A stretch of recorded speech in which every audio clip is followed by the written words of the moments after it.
बिस्मिल्लाहिर्रहमानिर्रहीम। अस्सलाम वालेकुम students, I am Qurratul Ayaz और हम आज चैप्टर 4 में टॉपिक स्टडी करने जा रहे हैं, that is classification of solids. So let's start students our lecture. Students, classification of solids में हम देखते हैं कि सॉलिड्स के दरमियान किस तरह की फोर्स ऑफ अट्रैक्शन प्रेजेंट है, या यू कैन से which type of bond is present between the solid particles. इस बेस पे हम सॉलिड्स को 4 टाइप्स में क्लासिफाई करते हैं, that is ionic solids, number 2 is covalent solids, and molecular solids, और इसी तरह से 4 टाइप है हमारे पास metallic solids। स्टूडेंट्स, ये 4 टाइप्स, इनके नाम से हमें अंदाजा हो रहा है कि इनके दरमियान किस तरह की फोर्स ऑफ अट्रैक्शन प्रेजेंट होगी। फॉर एग्जांपल, आयनिक सॉलिड्स के केस में हम देखेंगे कि यहाँ पर पॉजिटिव और नेगेटिव आयंस के दरमियान strong electrostatic force of attraction present होगी। और इसी तरह से अगर हम कोवलेंट सॉलिड्स की बात करें तो यहाँ पर पार्टिकल्स के दरमियान कोवलेंट बॉन्ड मौजूद होगा। मॉलिक्यूलर सॉलिड्स हम इस तरह के सॉलिड्स को कहेंगे जिसके अंदर पोलर या नॉन पोलर मॉलिक्यूल्स होंगे और वो सॉलिड फॉर्म करेंगे। दैट इज लास्ट हमारी जो टाइप है, that is metallic solids. Metallic solids में सिंपल स्टूडेंट्स पार्टिकल्स के दरमियान मेटालिक बॉन्ड मौजूद होगा। इन सारी टाइप्स को स्टूडेंट्स हम इंडिविजुअल डिटेल में डिस्कस करेंगे। तो फर्स्ट टाइप को डिस्कस करते हैं, that is ionic solids. Ionic solids को स्टूडेंट्स हम डिफाइन करते हैं, those crystalline solids in which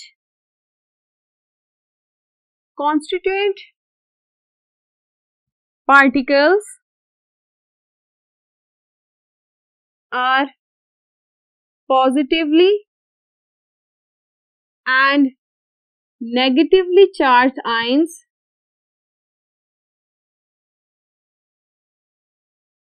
held together by strong electrostatic force of attraction are called ionic solids। Students, हम इस डेफिनेशन से क्या देखते हैं कि ऐसे क्रिस्टलाइन सॉलिड्स जिनके अंदर पॉजिटिवली और नेगेटिवली चार्ज्ड आयंस प्रेजेंट हो, जो कि strong electrostatic force of attraction इससे एक दूसरे के साथ कंबाइन है in the form of layers, इस तरह के सॉलिड्स को हम क्या कहते हैं, आयनिक सॉलिड्स। तो किस तरह के सॉलिड्स, एग्जांपल हम देखते हैं कि कौन से सॉलिड्स ऐसे हैं जो कि आयनिक सॉलिड्स होते हैं। इसकी एग्जांपल में हम NaCl है और KBr। यहाँ पर सोडियम जो है that is a positive ion, chloride that is a negative ion. इसी तरह से potassium is positive and bromide is negative. ये हमने एग्जांपल्स देखी। फर्दर स्टूडेंट्स, आयनिक सॉलिड्स को हम डिटेल में डिस्कस करते हैं bye their properties. So let's start. Properties of ionic solids में स्टूडेंट्स हम फर्स्ट प्रॉपर्टी डिस्कस करेंगे, that is the physical state. Physical state से क्या मुराद है कि ये रूम टेम्परेचर पे क्रिस्टलाइन सॉलिड्स किस फॉर्म में होते हैं, वो लिक्विड में है, गैस में है, क्या उनकी स्टेट होती है। Students, ionic solids due to their highly ordered arrangement and definite pattern they exist as crystalline solids.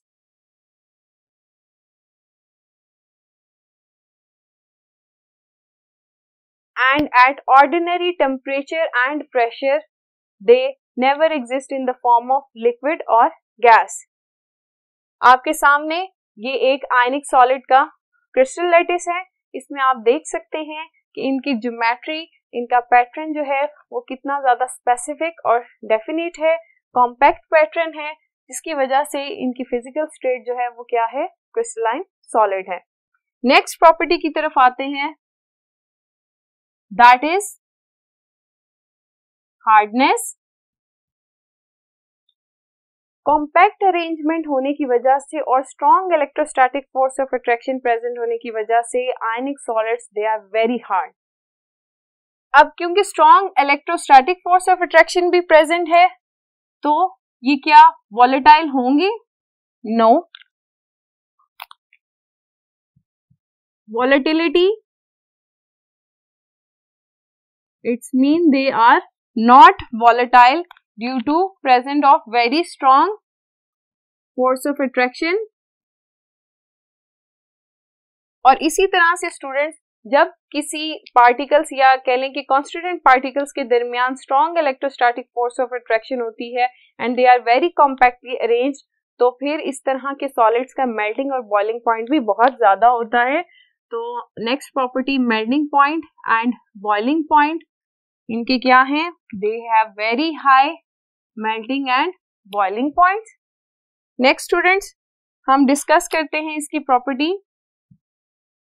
Nature of ionic solids. Students, ionic solids जो हैं हम इन्हें इस तरह से नहीं डिस्क्राइब कर सकते कि ये कोई इंडिपेंडेंट मॉलिक्यूल की फॉर्म में एग्जिस्ट करते हैं। उसकी वजह क्या है कि आयनिक सॉलिड्स जो हैं वो पॉजिटिव और नेगेटिव आयन से मिलकर बने होते हैं और पॉजिटिव और नेगेटिव आयन एक दूसरे को अट्रैक्ट करते हैं और इस अट्रैक्शन की वजह से क्या होता है, ये कॉम्पैक्ट लेयर्स डिफाइन करते हैं। ये देखें, ऑल्टरनेट अरेंजमेंट होती है पॉजिटिव और नेगेटिव आयंस की। ये स्ट्रक्चर वो रिपीट करते जाते हैं और क्रिस्टल लैटिस बनाते हैं। स्टूडेंट्स, आपके सामने ये NaCl की एग्जांपल है। यहाँ पर आप क्लियर NaCl का क्रिस्टल लैटिस देख सकते हैं कि यहाँ पर भी पॉजिटिव और नेगेटिवली चार्ज जो आयंस हैं इनकी रेगुलर अरेंजमेंट है और ये पूरा क्रिस्टल लैटिस आपको नजर आ रहा है। तो नेचर ऑफ आयनिक सॉलिड्स क्या है कि दे फॉर्म क्रिस्टल लैटिस। हम इन्हें इंडिपेंडेंट मॉलिक्यूल्स की फॉर्म में डिफाइन नहीं करते।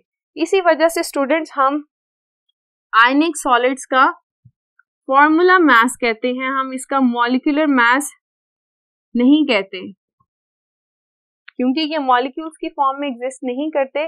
तो जो हम इसका मास कैलकुलेट करते हैं पॉजिटिव और नेगेटिव आयंस का, हम उसे फॉर्मूला मास का नाम देते हैं। नेक्स्ट प्रॉपर्टी स्टूडेंट्स हम देखते हैं, that is the radius ratio. Radius ratio is a very interesting property of ionic solids. Radius ratio क्या होती है? That is the ratio of positive ions, you can say radius of a cation over the radius of anion. ये ratio की जो value है ये describe करती है what will be the geometry of the ionic crystal. अगर दो crystalline solids या आप कह लें दो आयनिक सॉलिड्स की रेडियस रेशियो की वैल्यू सेम आती है, इट्स मीन कि उनका स्ट्रक्चर भी क्या होगा? सेम होगा। एग्जाम्पल देखते हैं, यहां पर हम NaCl को डिस्कस करते हैं। NaCl की स्टूडेंट्स, क्योंकि सोडियम इज पॉजिटिव तो यहाँ पर R पॉजिटिव की वैल्यू क्या है? 95 पिकोमीटर और क्लोराइड इज नेगेटिव तो यहाँ पर R नेगेटिव की वैल्यू क्या है हमारे पास? 181 पिकोमीटर। अगर हम इन दोनों वैल्यूज को इस फॉर्मूला में पुट करें तो हमारे पास क्या आंसर आएगा? 95 of sodium and 181 of chloride। Picometre ये दोनों आपस में कैंसिल हो गए, हमारे पास आंसर आएगा 0.525। ये है radius ratio of NaCl। Students, अगर हम सीजियम फ्लोराइड के क्रिस्टल को डिस्कस करें तो हम उसकी रेडियस रेशियो जब कैलकुलेट करते हैं उसकी वैल्यू भी सेम आती है 0.525। तो यू कैन से the structure of NaCl and caesium fluoride will be same. ठीक है, दोनों का स्ट्रक्चर क्या होगा? क्यूबिक स्ट्रक्चर होगा। स्टूडेंट्स, अब आपकी एक्सरसाइज बुक का एक क्वेश्चन है कि why the structure of NaCl and cesium chloride is different. ये आपका एक क्वेश्चन है एक्सरसाइज बुक का कि why the structure of NaCl and cesium chloride is different. Radius ratio से ही हम इसे डिस्क्राइब कर सकते हैं। NaCl का हमने रेडियस रेशियो देख लिया, cesium chloride का भी रेडियस रेशियो देख लेते हैं। वैल्यूज पहले हम देखेंगे कि R पॉजिटिव की वैल्यू यहाँ पर कितनी आएगी cesium की, दैट इज 169 पिकोमीटर। क्लोराइड की कितनी है 181 पिकोमीटर। R नेगेटिव हम देख चुके हैं। ये वैल्यूज हम अगेन इस तरह से R positive over R negative, यहां पर हम cesium क्लोराइड की कैलकुलेट करें और इधर हमने NaCl की। आगे वैल्यूज पुट करते हैं इसके अंदर 169 ओवर 181, तो स्टूडेंट्स हमारे पास वैल्यू आती है 0.933। तो दोनों की रेडियस रेशियो की वैल्यूज क्या है, डिफरेंट है, तो इनका स्ट्रक्चर भी क्या होगा, डिफरेंट होगा। सिर्फ तभी दो आयनिक क्रिस्टल्स का स्ट्रक्चर सेम हो सकता है जब उनकी रेडियस रेशियो की वैल्यू सेम आएगी। तो ये बहुत ही इंपॉर्टेंट प्रॉपर्टी है फॉर डिटर्मिनेशन ऑफ स्ट्रक्चर और यू कैन से ज्योमेट्री। नेक्स्ट प्रॉपर्टी की तरफ आते हैं, that is conduction. Students, ionic solids solid state में बैड कंडक्टर्स होते हैं, they do not conduct electricity. उसकी वजह क्या है, क्योंकि सॉलिड स्टेट में आप देख सकते हैं कि पॉजिटिव और नेगेटिव आयंस ये क्या है, कॉम्पैक्टली अरेंज्ड है। Free ions are not available for electric conduction. जबकि अगर हम आयनिक क्रिस्टल को मोल्टन स्टेट में कन्वर्ट कर दें तो क्या होगा, मोल्टन स्टेट में फ्री आयंस अवेलेबल हो जाएंगे, तो मोल्टन स्टेट में ionic crystals can conduct electricity. Students, आपकी बुक का क्वेश्चन है, that is why ionic crystals do not conduct electricity in solid state। तो स्टूडेंट्स, आप आंसर इस तरह से ही देख सकेंगे कि सॉलिड स्टेट में क्या होता है कि पॉजिटिव और नेगेटिव चार्जेस होते हैं, वो ऑल्टरनेटली कॉम्पैक्टली अरेंज होते हैं और strong electrostatic force of attraction present होने की वजह से वो इलेक्ट्रिक कंडक्शन के लिए फ्री नहीं होते। That is why in solid state ionic crystals they do not conduct electricity. Next property की तरफ आते हैं, दैट इज ब्रिटलनेस। ब्रिटलनेस हम प्रॉपर्टी को कैसे डिफाइन करते हैं कि कोई चीज जल्दी से टूट जाए। आयनिक क्रिस्टल्स ब्रिटल क्यों होते हैं कि जब आप उनके ऊपर कोई फोर्स अप्लाई करें तो उनका क्रिस्टल लैटिस जो होता है वो टूट जाता है। इसकी वजह क्या है स्टूडेंट्स, क्या हम देख सकते हैं कि आयनिक सॉलिड्स में आप देखेंगे पॉजिटिव और नेगेटिव आयंस ये लेयर्स की फॉर्म में मौजूद हैं, पैरेलल लेयर्स हैं और ऑल्टरनेट अरेंजमेंट है पॉजिटिव और नेगेटिव। अब जब आप इस आयनिक सॉलिड पे किसी स्ट्रेस को अप्लाई करेंगे तो हम देखते हैं कि ये पैरेलल लेयर्स एक दूसरे के ऊपर से स्लिप कर जाती हैं। स्लिप करने से क्या होता है कि आयंस की अब जो अरेंजमेंट है वो ऑल्टरनेट नहीं रही, बल्कि सेम आयंस एक दूसरे के सामने आ जाते हैं। आप देख सकते हैं पॉजिटिव पॉजिटिव के सामने आ गया है और नेगेटिव नेगेटिव के सामने। And you know like charges repel each other. यहाँ पर रिपल्शन होगी बिटवीन द आयंस। इस रिपल्शन की वजह से क्या होगा कि लेयर्स जो हैं वो एक दूसरे से दूर चली जाएंगी। यानी आप कह सकते हैं कि क्रिस्टल लैटिस जो है वो टूट जाएगा, ब्रिटल हो जाएगा। स्टूडेंट्स, ये क्वेश्चन भी आपकी बुक में है कि why ionic solids are brittle, explain. तो उसकी एक्सप्लेनेशन इसी तरह से होगी जैसे अभी हमने दी कि जब आप स्ट्रेस अप्लाई करते हैं जो पैरेलल लेयर्स ऑल्टरनेट अरेंजमेंट होती है वो चेंज हो जाती है। लाइक चार्जेस एक दूसरे के सामने आने की वजह से लेयर्स एक दूसरे से दूर हो जाती हैं और क्रिस्टल लैटिस जो होता है वो ब्रिटल यानी ब्रेक हो जाता है। नेक्स्ट प्रॉपर्टी को देखते हैं, that is isomorphism and polymorphism. जी ये हम पहले प्रॉपर्टीज पढ़ चुके हैं। आइसोमॉर्फिज्म किसे कहते हैं कि एक आयनिक दो डिफरेंट आयनिक सॉलिड्स उनकी सेम ज्योमेट्री हो, सेम उनका पैटर्न हो, उसे हम क्या कहते हैं, इस फिनोमेना को आइसोमॉर्फिज्म कहते हैं। अभी स्टूडेंट्स हमने रेडियस रेशियो में डिस्कस किया कि जिस दो आयनिक सॉलिड्स की रेडियस रेशियो सेम होती है उनकी ज्योमेट्री भी सेम होती है। सीजियम फ्लोराइड और NaCl इन दोनों का स्ट्रक्चर सेम है, तो यहाँ पर आइसोमॉर्फिज्म की प्रॉपर्टी है। ठीक है, और इसी तरह से हम पॉलीमॉर्फिज्म को किस तरह से डिस्कस करेंगे। Polymorphism students, poly means many, कि एक ही आयनिक सॉलिड है और उसकी दो डिफरेंट क्रिस्टलाइन स्ट्रक्चर्स होंगे, रोम्बोहेड्रल एंड ऑर्थोरोम्बिक।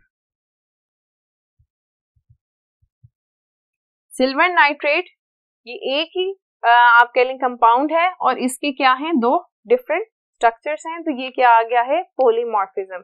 ये प्रॉपर्टीज भी आयनिक सॉलिड्स के साथ है। नेक्स्ट हम देखते हैं आयनिक रिएक्शंस।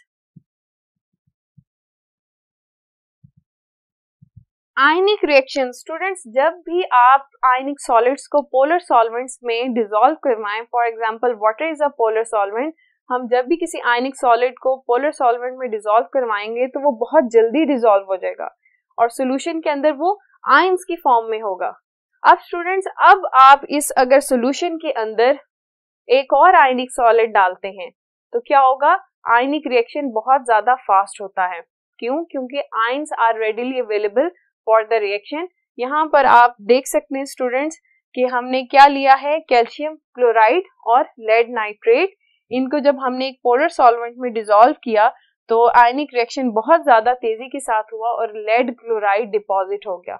लेड क्लोराइड डिपॉजिट होने का मतलब है कि यहाँ पर रिएक्शन हो चुका है। Lead chloride that is white in colour, ये इमीडिएट प्रेसिपिटेशन शो कर रही है, the reaction was very fast. तो यू कैन से कि आयनिक सॉलिड्स इनका जो रिएक्शन रेट होता है that is very fast in the polar solvents, very fast polar solvents में। ठीक है, लास्ट प्रॉपर्टी देखते हैं डेंसिटी की।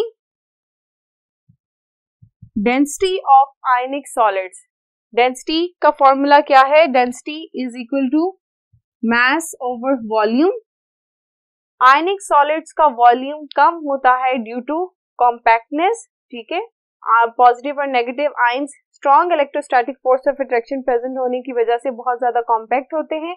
वॉल्यूम क्या होगा, इसका कम होगा, तो वॉल्यूम जब कम होगा तो डेंसिटी क्या होगी, हाई होगी। तो आयनिक सॉलिड्स की डेंसिटी क्या है, हाई है। ठीक है स्टूडेंट्स, आज हमने आयनिक सॉलिड्स को डिफाइन किया और विद एग्जांपल, और हमने प्रॉपर्टीज भी डिस्कस की। आपकी एक्सरसाइज बुक का क्वेश्चन भी है, what are ionic solids and discuss its properties. अगर आप इस क्वेश्चन को इसी तरह से अटेम्प्ट करेंगे कि आप डिफाइन, एग्जांपल और उसकी प्रॉपर्टीज को डिस्कस करेंगे तो ये आपका पूरा क्वेश्चन इस तरह से कवर अप हो जाता है। स्टूडेंट्स, आज का लेक्चर हमारा यहाँ पर खत्म होता है। अपना बहुत सा ख्याल रखिए। अल्लाह ने के बाद।